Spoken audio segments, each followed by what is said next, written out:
Lubos na ipinahayag ng Philippine National Police ang papuri at pagkilala sa Police Regional Office 5 matapos matagumpay na madakip ang kabuuang 10 Regional Most Wanted Persons sa Bicol Region sa loob lamang ng isang buwan. Ang nasabing operasyon ay tumutok sa iba't ibang kasong kriminal na kinasangkutan ng mga naarestong individual. Ayon kay Acting Chief PNP Police Lieutenant General Jose Melencio C. Nartatis Jr., hindi basta-basta ang ginawang operasyon ng Pro-5 dahil ang bawat target ay may iba't ibang kasong kinakaharap. Ang tagumpay na ito ay hindi lamang simpleng datos kundi isang konkretong hakbang sa pagbibigay ng kapanatagan sa mga komunidad.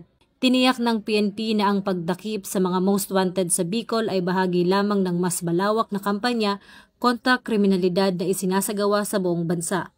Patuloy ang kanilang panawagan sa publiko na makiisa sa mga otoridad sa paghahanap ng katarungan at kapayapaan.